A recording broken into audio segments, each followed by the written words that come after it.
Does Isaiah 45:7 indicate that God created evil? Unpacking the complexity. Hey there, spiritual explorers. Are you ready for a wild ride through one of the Bible's stickiest questions? We're diving into the fiery debate about Isaiah 45:7, a single verse that has sparked controversy for centuries. If those wheels in your head are already turning, you're in the right place. Here's the verse stirring up all the fuss. I form the light and create darkness. I make peace and create evil. I, the Lord, do all these things. Isaiah 45:7, KJV. Wow. At first glance, this seems to slam the door shut. God, the epitome of goodness and light, is painted as the architect of darkness and evil. That's some seriously mind-bending stuff, and naturally, it's caused quite a stir over the years. So, what's the deal? Let's break it down.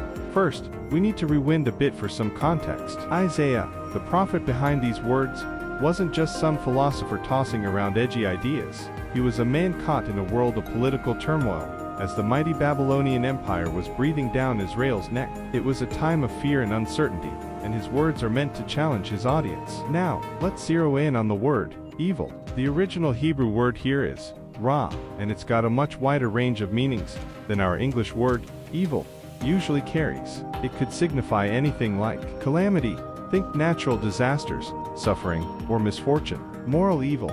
This is what usually springs to our modern minds.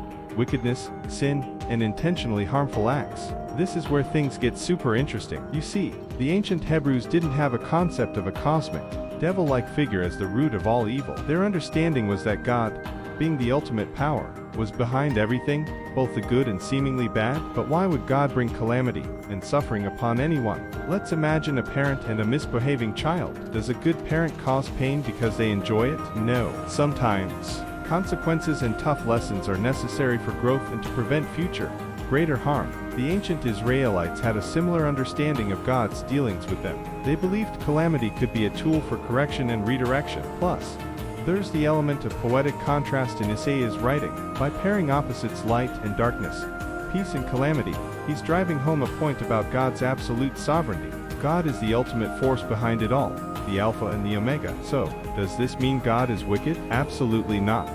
The entirety of the Bible paints a picture of a God who is just, loving, and overflowing with goodness. To say that God enjoys evil, or acts immorally completely contradicts the very nature of God, revealed in countless passages. Where does that leave us? Let's be real.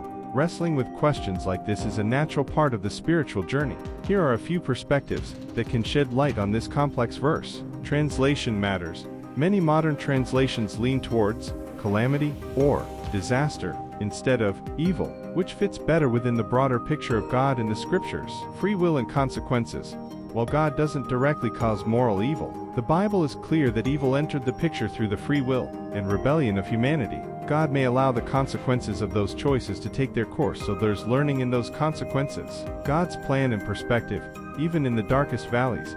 The Bible tells us that God works all things for the ultimate good of those who love Him. Our limited perspective often can't see the bigger picture He has in motion. The bottom line, Isaiah 45:7 serves as a potent reminder that God and His ways are often far vaster and mysterious than our human understanding can grasp. It doesn't paint God as an author of moral evil, but rather emphasizes His absolute sovereignty over creation. The question of why suffering exists is a deeply philosophical one that theologians and thinkers have grappled with throughout history. Want to dig deeper into the fascinating complexities of the Bible? Subscribe to our channel for more thought-provoking explorations like this. Trust us, it's gonna be a spiritually enlightening ride.